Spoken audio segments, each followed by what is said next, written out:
The giant space station called Concordia Prime floated in the darkness between stars. Inside its crystal halls, 12 different alien species sat around a massive table. They were angry, very angry.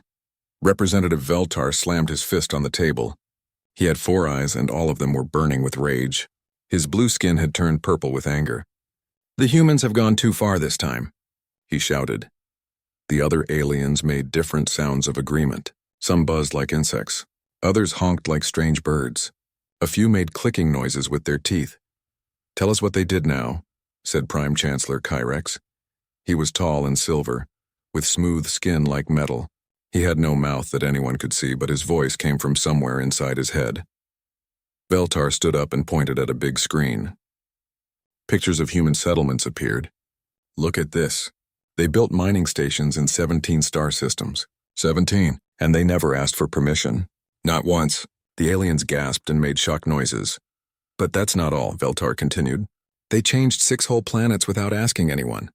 They made them warmer, added water, planted their strange earth plants everywhere. They didn't even fill out the environmental forms." Representative Quill fluttered her 6 wings nervously. She looked like a giant butterfly with a brain the size of a watermelon. "The paperwork alone should have taken them 50 years, she said in a high musical voice. "How did they do it so fast?" "They just did it," Veltar said, throwing his hands up. "No planning meetings. No impact studies. No committees. They just showed up and started building things." The room erupted in shocked chatter. For these aliens, doing anything without proper paperwork was like walking naked through a holy temple. "And then," Veltar said, his voice getting louder, "they built one of their burger joints on the sacred moon of Zelthos." The silence that followed was deafening. The sacred moon of Zelthos was the holiest place for 3 different alien religions. It was supposed to be touched only by monks who had spent 50 years in meditation. "A burger joint," repeated Chancellor Kyrex slowly. "What exactly is a burger joint?" "It's a place where they cook dead animals and put them between bread slices," explained Quill, who had studied human culture. "They serve them with something called fries, which are cut up vegetables fried in oil." Several aliens made disgusted noises. "On our sacred moon," whispered Representative Zark, a green creature with tentacles instead of arms. "They cook dead animals on our sacred moon." "But wait, there's more," Veltar said grimly. He pressed a button and more images appeared. "We sent them 1,247 diplomatic messages over the past year. Official complaints, formal warnings, legal notices. Do you know how they responded?" "With apologies?" asked Quill hopefully. "With something they call memes." Veltar said the word like it tasted bad. The screen showed a picture of a small earth dog sitting in a burning room. The text above it said, "This is fine." "We don't understand what this means," said Chancellor Kyrex, staring at the image. "Neither do we," Veltar admitted. "But they sent it in response to our warning about their illegal mining operations." He showed them more pictures. A human making a silly face with the words, "You mad, bro?" A dancing banana with sunglasses. A cat that looked angry with text saying, "I can have space rocks?" "This is how they respond to serious diplomatic communications," Veltar said. "With pictures of dancing fruit." The aliens sat in stunned silence. In their cultures, communication was formal and respectful. The idea of responding to official government messages with pictures of silly animals was beyond their understanding. "Perhaps," said Representative Quill carefully, "they don't understand the seriousness of the situation." "We sent them cease and desist orders," Veltar replied. 34 of them.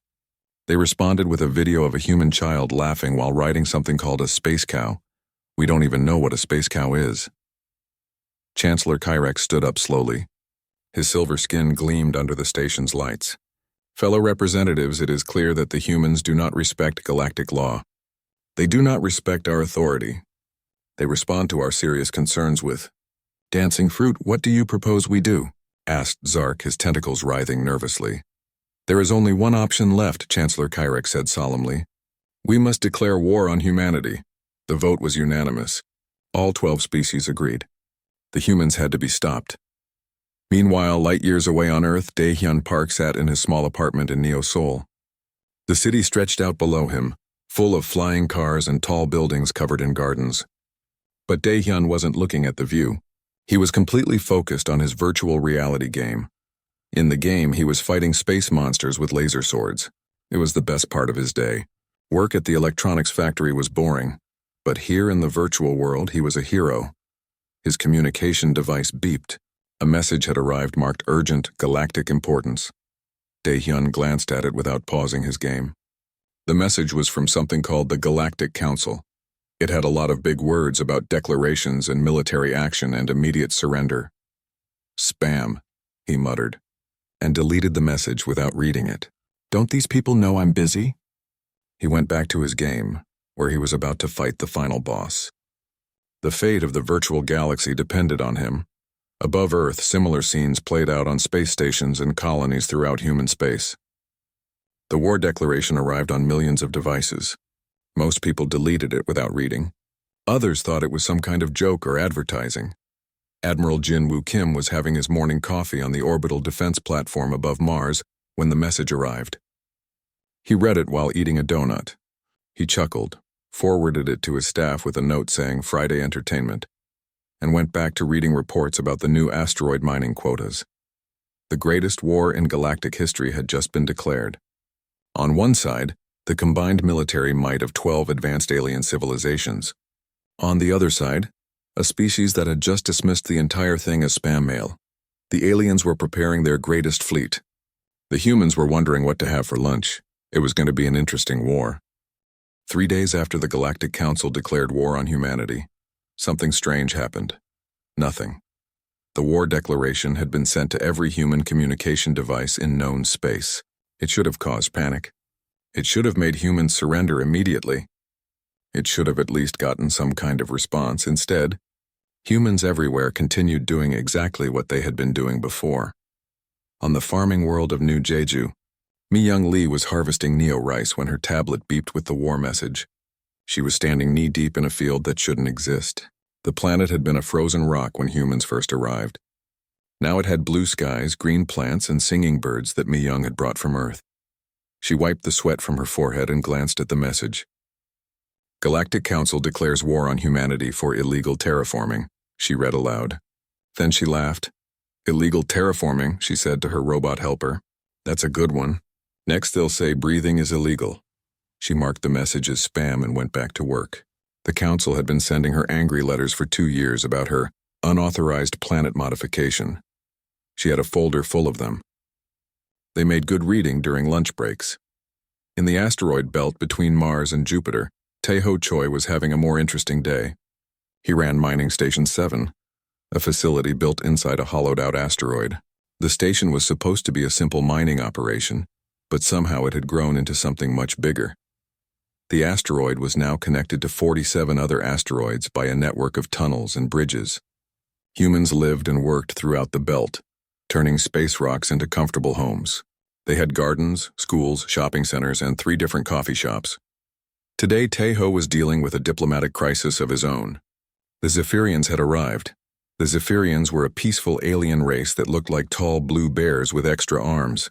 They were traders and explorers, and they seemed confused about something. We must warn you, said Captain Blutak, their leader. His translation device made his voice sound worried. The Galactic Council is preparing for war against your species. Tae-ho nodded politely. That's nice. Would you like some coffee? We just got a fresh shipment from Earth. You don't understand, Blutak said urgently. War, military action. They want to stop your expansion. Our expansion? Tae-ho looked around his office, which had a beautiful view of the asteroid belt through a large window. You mean the mining operation? You call this mining? Blutak pointed out the window with one of his 4 arms. You've built cities in space. You've connected dozens of asteroids. You've created a civilization in what was empty space. Tae-ho shrugged. We needed places to live.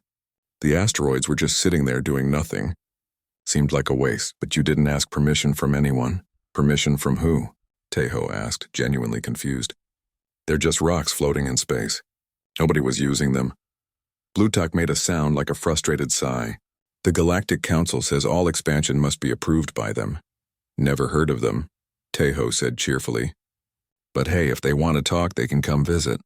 We're having a barbecue next Saturday. Bring the whole family. The Zephyrian captain stared at him for a long moment. You're not taking this seriously. Should I be? Tae-ho asked. Look, friend, We get angry messages from bureaucrats all the time. Earth government, Mars government, Jupiter colonies, trade unions, safety inspectors, tax collectors. Everyone wants to tell us what we can and can't do. But at the end of the day, we still have work to do and families to feed. He poured 2 cups of coffee and offered one to Blue Tuck. The way I see it, if these council people have a problem with us, they can come talk to us like civilized beings. We're reasonable people. On the research station Curiosity's Edge, Dr. Sojin Wang was trying to be the voice of reason. She had called an emergency meeting about the war declaration. The problem was that hardly anyone showed up. The meeting was supposed to be in Conference Room A, which could hold 50 people. Only 6 people came. Dr. Wang stood at the front of the nearly empty room, feeling like she was shouting into a void. This could be a real problem, she explained to the small group. The Galactic Council represents 12 different alien species. They have significant military capabilities. Professor Kyungmin Yu was sitting in the back row reading something on his tablet. Didn't Jae-sung already fix this? He asked without looking up. Fix what? The defense thing. He built those new energy barriers around all our installations, said they were for asteroid protection. Dr. Wang rubbed her temples. She could feel a headache coming on. Those are for deflecting space rocks, not enemy starships. What's the difference? Asked Young Ho Park, who was eating a sandwich. Big things flying through space trying to hit us. Same problem, different size. It's not the same thing at all, Dr. Wang said patiently. This is about politics, diplomacy, interstellar law. Boring, said Young Ho through a mouthful of sandwich. Dr. Wang tried a different approach. They have weapons that can destroy planets. So do we, said Professor Yu, finally looking up from his tablet. Remember that mining laser project? The one that can crack open asteroids. I heard they scaled it up to work on moons. That's not a weapon, Dr. Wang protested. It's a mining tool. Again, said Young Ho, what's the difference? The meeting ended with a decision to monitor the situation and maybe send a memo to someone important if anything interesting happens. Dr. Wang sat alone in the empty conference room, wondering if she was the only human who understood the seriousness of the situation. Outside the window, she could see construction crews working on a new wing of the space station. They were laughing and joking as they worked, completely unconcerned about galactic politics. Maybe, she thought, that was exactly the right attitude on Earth. In the Global Defense Command Center, Admiral Jin-Woo Kim was having the most relaxed day of his career. The war declaration had been filed, categorized, and mostly ignored. His staff had spent more time discussing the upcoming football match than galactic military threats. Sir, said Lieutenant Hyo-jin Park, his aide, should we raise the defense alert level? Admiral Kim considered this while sipping his coffee. What's our current alert level? Green, peaceful operations. Any immediate threats detected? No, sir. Long-range sensors show normal traffic. A few alien traders in the outer system, some tourist ships near Jupiter, the usual mining operations. Then I see no reason to change anything, Admiral Kim said. If someone wants to start a war with us, they can file the proper paperwork like everyone else. He went back to reading reports about the new space elevator project on Luna. It was much more interesting than alien politics. Throughout human space, the pattern repeated itself. Farmers kept farming. Miners kept mining. Scientists kept researching. Engineers kept building. The war declaration became just another piece of bureaucratic noise in the background of human civilization. The only people who seemed concerned were the aliens who were trying to warn humanity about what was coming. The Zephyrians, the peaceful harmonists, even some members of the Galactic Council itself were sending messages urging humans to take the threat seriously. All of these warnings had the same result. Humans thanked them politely, offered them food and coffee, and went back to their daily lives. The greatest military alliance in galactic history was preparing to crush humanity, and humanity was planning weekend barbecues. 3 months after declaring war, the Galactic Council's Grand Fleet finally arrived at the edge of Earth's solar system. It was the most impressive military force ever assembled in galactic history. 50,000 ships dropped out of hyperspace in perfect formation. The smallest vessels were the size of office buildings. The largest could have swallowed entire cities. At the center of the fleet was the flagship Divine Retribution, a massive dreadnought that bristled with enough weapons to crack a moon in half. Fleet Admiral Zekmor stood on the bridge of his flagship, feeling confident about the coming battle. He was a veteran of 17 military campaigns and had never faced an enemy that could stand against the combined might of the Galactic Council. His aide, Commander Velkus, approached with a scanner report. "Sir, we're detecting human settlements throughout the system." Mars has been extensively colonized. The asteroid belt shows massive mining operations. There are even settlements in the outer system near Jupiter. "Excellent," Admiral Zekmor said. "The more spread out they are, the easier they'll be to defeat." "What about their military forces?" Commander Velkus looked puzzled. "That's strange, sir. We're not detecting any military formations. No battle fleets, no defensive positions. There are some orbital platforms around Earth and Mars, but they appear to be civilian installations." "They're hiding," Admiral Zekmor decided. "Humans are supposed to be clever. They're probably waiting for us to get closer before revealing their true strength." What the aliens didn't know was that humanity's true strength was currently having an argument about wedding decorations. In the asteroid belt, Byung-Ho Lee was trying to string lights between Mining Station 15 and Mining Station 16. Tomorrow was Min-Soo Park's wedding, and they wanted to make the whole asteroid belt sparkle for the celebration. "A little to the left," called out Hyunwoo Kim from the next asteroid over. "No, the other left." "My left, not your left." Byung-Ho was floating in a spacesuit between two asteroids, each one the size of a mountain. He was connecting fiber optic cables that would make the rocks glow with beautiful patterns of light. It was hard work, but it would be worth it when Min-Soo saw the surprise. His communicator crackled to life. "Byung-Ho, you there?" "Yeah, what's up?" "We've got visitors. Big group of ships just appeared at the edge of the system. They're asking to talk to someone in charge." Byung-Ho sighed. "More bureaucrats, probably. Put them through." The screen in his helmet lit up, showing an alien face that looked like an angry lizard wearing military medals. The alien's 4 eyes were glowing with what looked like barely controlled rage. "This is Fleet Admiral Zekmor of the Galactic Council Grand Fleet," the lizard said in a voice like grinding metal. "We are here to enforce Council Resolution 3847 regarding human expansion violations. You will surrender immediately." Byung-Ho blinked in confusion. "Council Resolution, what now?" "Listen, buddy. I just fixed the mining equipment. You want to talk to someone important, you should call Yoonji Kim. She runs the whole operation out here." "Where can we find this Yoonji Kim?" "She's at Min-Soo's bachelor party right now. They're probably drunk off their asses by now. Maybe try calling back on Monday?" Admiral Zekmor's eyes blazed brighter. "This is not a social call, human. This is a military operation. We demand your immediate surrender." "Surrender to what?" Byung-Ho asked, genuinely confused. "Look, if you're here about the mining permits, we filed all that paperwork with the trade union. Different department, maybe?" The transmission ended abruptly. Byung-Ho shrugged and went back to hanging lights. Aliens were weird. On the bridge of the Divine Retribution, Admiral Zekmor was having trouble believing what he'd just heard. "Did that human just hang up on us?" "It appears so, sir," Commander Velkus said quietly. "And he suggested we call back Monday?" "Yes, sir." Admiral Zekmor had commanded fleets across the galaxy. He had received the surrender of a dozen worlds. No one had ever told him to call back Monday. "Fire a warning shot," he ordered. The flagship's main weapon charged up with a sound like thunder. The massive gun could punch through the armor of any known warship. A beam of pure energy lanced out across space toward the nearest human mining station. The beam hit something invisible about 1,000 kilometers from the asteroid and simply vanished. "What happened?" Admiral Zekmor demanded. His tactical officer's voice was shaking. "Sir, the shot was absorbed by some kind of barrier."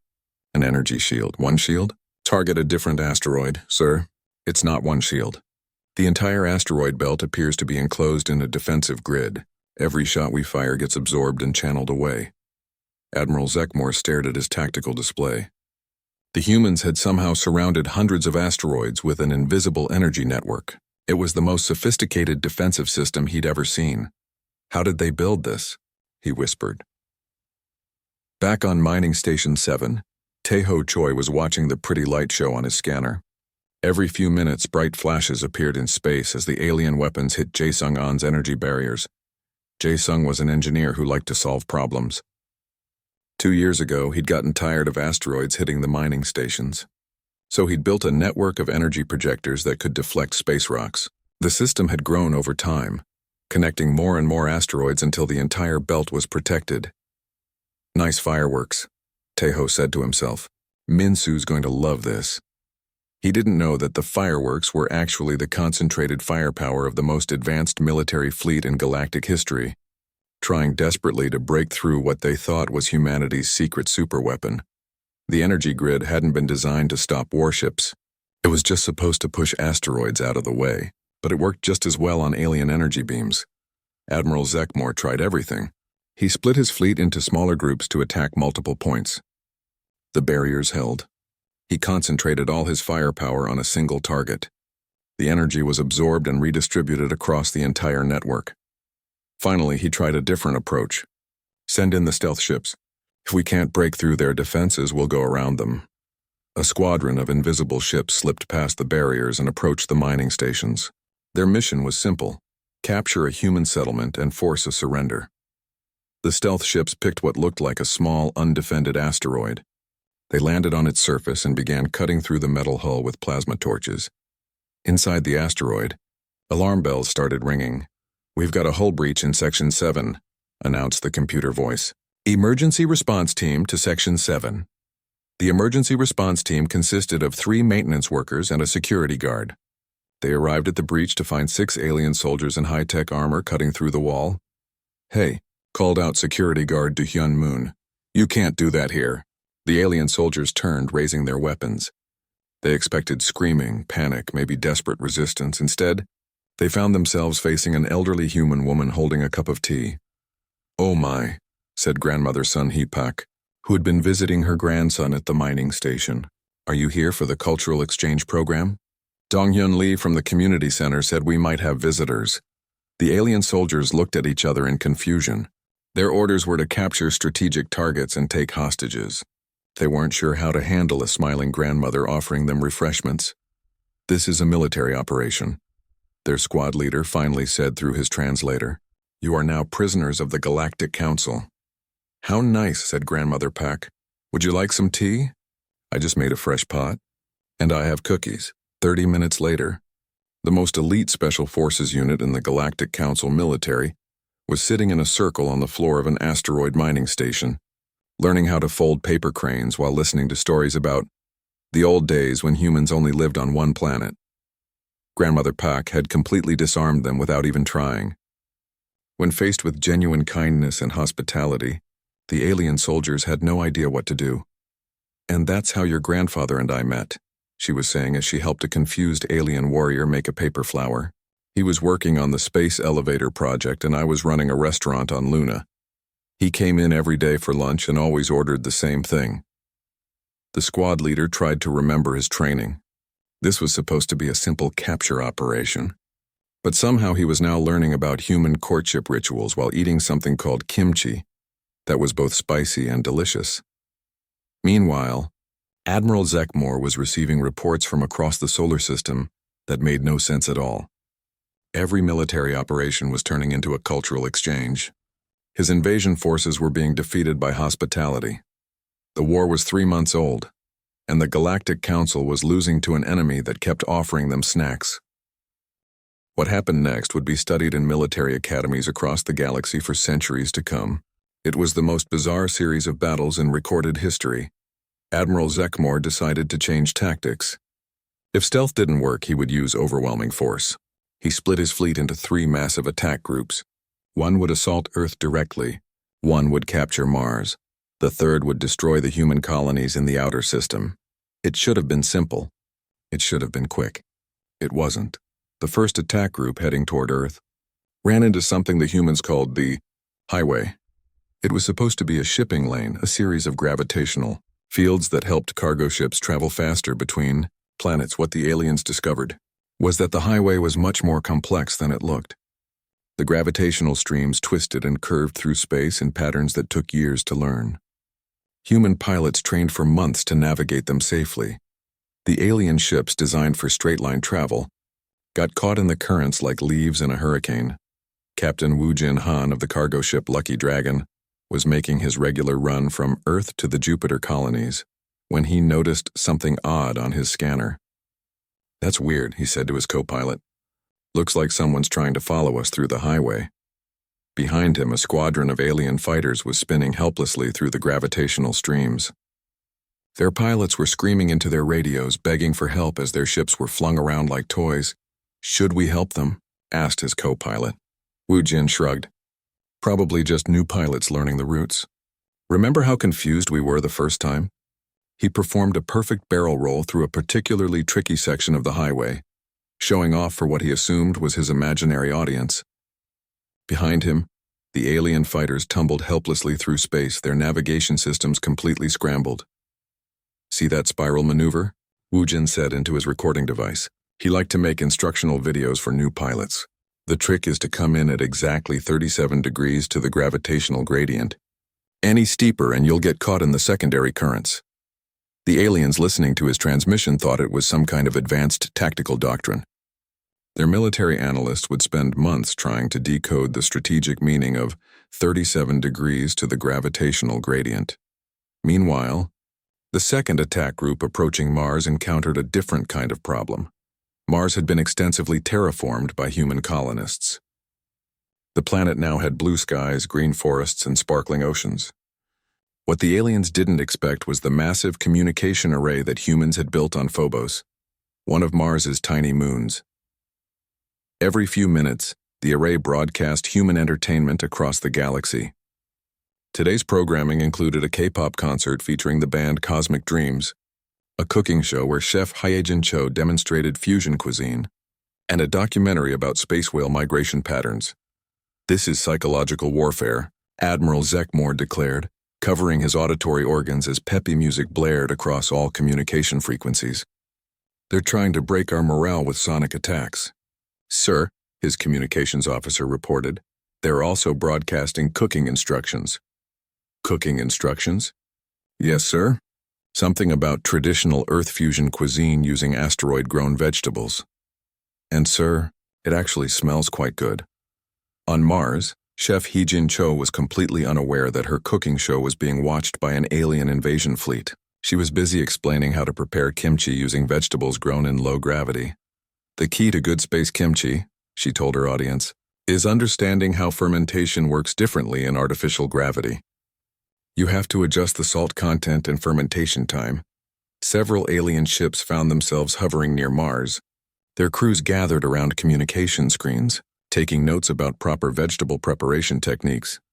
The third attack group, assigned to destroy the outer colonies, made the most disturbing discovery of all. They were investigating the area around Jupiter when their reconnaissance ships detected something impossible. Long-range sensors showed a massive life form moving through space near the gas giant's moons. "Sir," the reconnaissance commander reported to Admiral Zekmore, "you're not going to believe this. We found a space whale. That's impossible. Space whales are mythical creatures." "Sir, it's right there on the scanner. And sir, there's a human riding it." The image appeared on Admiral Zekmore's tactical display. A creature the size of a small city was gracefully swimming through space, its massive fins propelling it between Jupiter's moons. On its back, clearly visible in the enhanced image, was a human in a spacesuit. Marine biologist Na Young Kang was having the time of her life. She had been studying space whale behavior for 3 years, ever since the first one had been discovered near Jupiter. What had started as a scientific observation had turned into an unlikely friendship. Day 847 of the space whale study, she recorded into her log, patting the massive creature's hide. "Gertrude continues to show remarkable intelligence and adaptability. Her offspring have begun helping with deep space mining operations, apparently enjoying the mineral supplements in the asteroids." As if on cue, a baby space whale, only the size of a skyscraper, playfully nudged a large asteroid toward a human processing facility. The asteroid was precisely positioned in the facility's collection net. "Symbiotic relationship confirmed," Na Young continued. "The whales help us with mining, and we provide them with processed minerals that seem to be essential for their diet." The alien reconnaissance team watched in stunned silence as a family of space whales worked together with human miners, moving asteroids around like they were playing a game. "Sir," the reconnaissance commander's voice was shaking, "the humans have domesticated space whales. They're using them as living mining equipment." Admiral Zekmore felt a cold fear growing in his stomach. Space whales were legendary creatures mentioned in the oldest alien myths. They were supposed to be impossible to find, much less tame. If humans could domesticate space whales, what else were they capable of? Back on his flagship, reports were coming in from across the solar system. Every attack had failed, but not in any way that made sense. His stealth troops were still learning traditional Earth crafts from Grandmother Pack, who had somehow convinced them that origami was a form of meditation that would make them better soldiers. His main battle fleet was still trapped in the highway, with half his ships having been accidentally redirected to a tourist station near Saturn, where humans were offering guided tours of the ring system. His siege fleet around Mars was requesting permission to land so they could attend Chef Heejin Cho's cooking class in person, and his outer system forces were sending increasingly confused reports about humans who seemed to treat the impossible like it was perfectly normal. "Sir," Commander Velka said quietly, "perhaps we should reconsider our approach." Reconsider? Admiral Zekmore's four eyes blazed with frustration. "We have the most powerful fleet in galactic history. We should be able to defeat one primitive species. Sir, with respect, I'm not sure they're as primitive as we thought." Admiral Zekmore looked at his tactical display, which showed his mighty fleet scattered across the solar system, unable to achieve any of their objectives. Worse, his soldiers seemed to be enjoying themselves. "Sir," his communications officer interrupted, "we're receiving another transmission from the humans." On screen, the image showed a young human male in a maintenance jumpsuit, grinning cheerfully at the camera. Behind him, space whales could be seen playing with asteroids like cosmic dolphins. "Hey there, alien friends," said Byung-Ho Lee.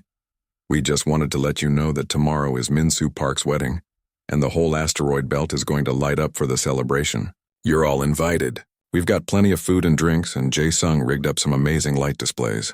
It's going to be beautiful." The transmission ended with coordinates for the wedding celebration and a promise of the best barbecue this side of Alpha Centauri. Admiral Zekmore stared at the screen for a long moment. Then he began to laugh. It started as a chuckle, then grew into full-blown laughter that echoed through the bridge. His crew looked at him with concern. Perhaps the stress of the campaign was getting to their commander. "Sir?" Commander Velkas asked carefully. "They invited us to a wedding," Admiral Zekmore said, wiping tears from his eyes. "We came here to conquer them, and they invited us to a wedding." He looked around his bridge at his confused officers.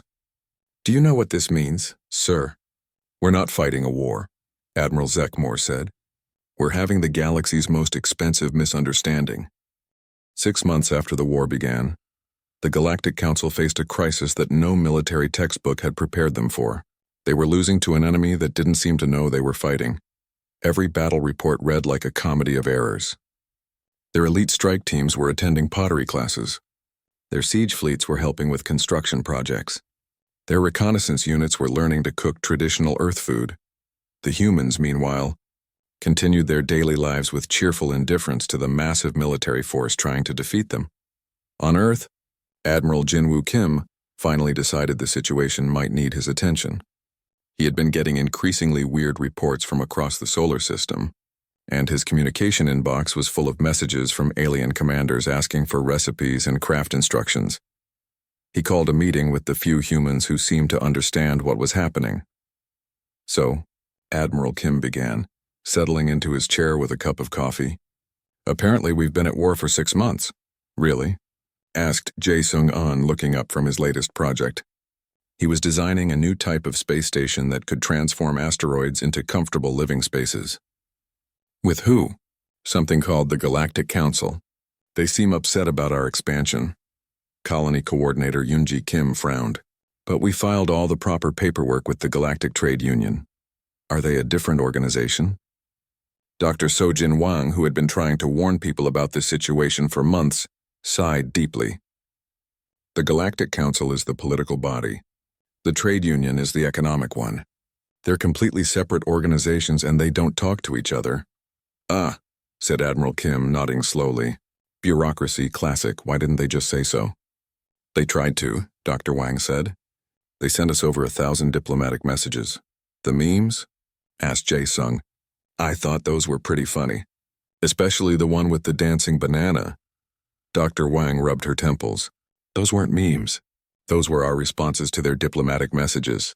Someone in the communications department was answering serious political correspondence. With internet jokes, there was a moment of silence as everyone processed this information. Oops, said Yunji. So what do we do now? Admiral Kim asked. I assume we can't just ignore them forever. We could try talking to them, suggested Dr. Wang. You know, actual diplomacy. Who do we have who speaks alien languages? There's Seung-Hwan Park in the Cultural Exchange Department. He learned a bunch of alien languages because he was bored. Get him in here.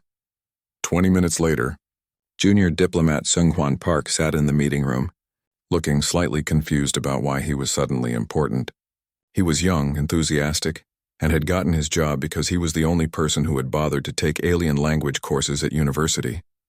So, Admiral Kim said, we need you to talk to these Galactic Council people and sort this mess out. What should I tell them? Dr. Wang handed him a file full of diplomatic correspondence. Explain that we didn't know they were the political authority. We thought they were just another bureaucratic department. And maybe apologize for the memes. Seung-Hwan spent an hour reading through the file, occasionally laughing at some of the human responses to alien diplomatic notes. Finally, he looked up. This is actually pretty simple, he said. They're not really angry about our expansion. They're angry because we ignored them. They feel disrespected. So how do we fix it? Seung-Hwan grinned. We invite them to Minsu Park's wedding. The mining technician? Think about it. It's a solar system-wide celebration. Everyone's invited. It's the perfect opportunity for informal diplomacy. Plus, we're having that barbecue on Asteroid Station 12. Nothing says we're friendly people like sharing food. Admiral Kim considered this. Will it work? Aliens love human food, Seung-Hwan said confidently. And weddings are universal. Everyone understands celebrating love and family. And so, the most important diplomatic message in human history was composed by a junior diplomat who had learned alien languages as a hobby.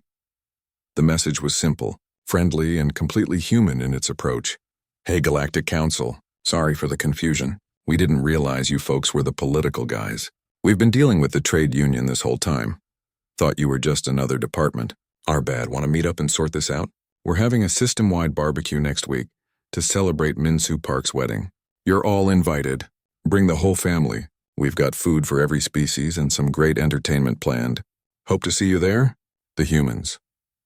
The message included detailed directions to the celebration, a menu accommodating 12 different alien dietary requirements, and a video of grandmother Sun Hee-pak teaching origami to the Alien Special Forces team. On the flagship Divine Retribution, Admiral Zekmore read the message 3 times before calling his senior staff together. They're inviting us to a wedding, he announced. Yes, sir, Commander Velkus replied. And a barbecue. They apologized for ignoring us. Yes, sir. They said it was their bad. Admiral Zekmore looked around at his officers. 6 months of military operations had accomplished nothing, except getting his troops addicted to human entertainment and food. Maybe it was time to try a different approach. Set course for the asteroid belt, he ordered, and send a message to the fleet. We're attending a wedding. The wedding of Minsu Park and So-Young Choi became the most unlikely diplomatic summit in galactic history. Asteroid Station 12 had been decorated with thousands of lights that turned the mining facility into a glittering palace in space. The asteroid belt itself had been transformed into a light show visible from Mars, with energy patterns dancing between the rocks like cosmic auroras. When the Galactic Council fleet arrived, they found themselves welcomed not as conquerors, but as honored guests. Chef Haijin Cho had prepared a feast that accommodated every known alien dietary requirement. There were mineral supplements for the silicon-based species, nutrient liquids for the photosynthetic aliens, and traditional Earth barbecue for everyone else. Admiral Zekmore found himself sitting at a picnic table on an asteroid, sharing grilled vegetables with the same humans he had been trying to defeat. The absurdity of the situation was not lost on him. This is actually quite pleasant, he admitted to Prime Chancellor Kyrex, who was sampling something called kimchi with obvious enjoyment. The flavor profile is remarkably complex, Chancellor Kyrex agreed. I must get the recipe. I can help with that, said Chef Haijin, appearing with a plate of fresh food. And next time you want to talk politics, just call ahead. We're usually free on weekends. The actual wedding ceremony was beautiful in its simplicity. Min-Soo and So-Young exchanged vows on a platform overlooking the asteroid belt, with space whales singing in the background and the lights of 100 asteroids twinkling like stars. During the reception, informal diplomacy happened naturally. Humans and aliens shared stories, exchanged cultural knowledge, and discovered they had more in common than they'd expected. Grandmother Sun Hee Pak became an unofficial ambassador, teaching alien children how to fold paper cranes while their parents discussed trade agreements with human miners. Jae Sung On found himself explaining his asteroid conversion technology to fascinated alien engineers, who were amazed at the elegant simplicity of human problem-solving. Dr. So-Jin Wang finally got to have the serious diplomatic conversations she'd been wanting, but in a relaxed atmosphere where everyone was full of good food and wedding cake. The war officially ended when Admiral Zekmore and Admiral Kim shook hands over dessert and agreed to establish formal diplomatic relations. Admiral Zekmore said, "This could have been much simpler if we just talked to each other from the beginning." Absolutely, Admiral Kim agreed. "Next time you have a problem with something we're doing, just give us a call. We're reasonable people. And next time we have a system-wide celebration, you're invited," added Seonghwan Park. Diplomacy works better when everyone's having fun. The Galactic Council fleet departed the next day, but not before exchanging communication codes, trade agreements, and promises to attend future human celebrations. A year later, the Galactic Council published The Human Paradox, a study in accidental excellence, which became the galaxy's best-selling military strategy guide. The central thesis was that humanity's greatest strength was their ability to make the extraordinary seem ordinary and to solve galaxy-spanning problems with the same casual competence they brought to weekend barbecues. Meanwhile, humanity continued exactly as before, expanding, building, creating, and exploring. The only difference was that now they had formal diplomatic channels and a standing invitation for the Galactic Council to attend their monthly potluck dinners. The former enemies had become friends, united by the universal human belief that most problems could be solved with good food, honest conversation, and a willingness to see the other person's point of view. And somewhere in the asteroid belt, Grandmother Sun Hee Pak was teaching a class on traditional Earth crafts to a group of alien diplomats, proving once again that the most powerful force in the universe was not military might, but simple human kindness. The greatest war in galactic history had ended the most human way possible, with everyone sitting around a table, sharing a meal, and wondering why they'd been fighting in the first place.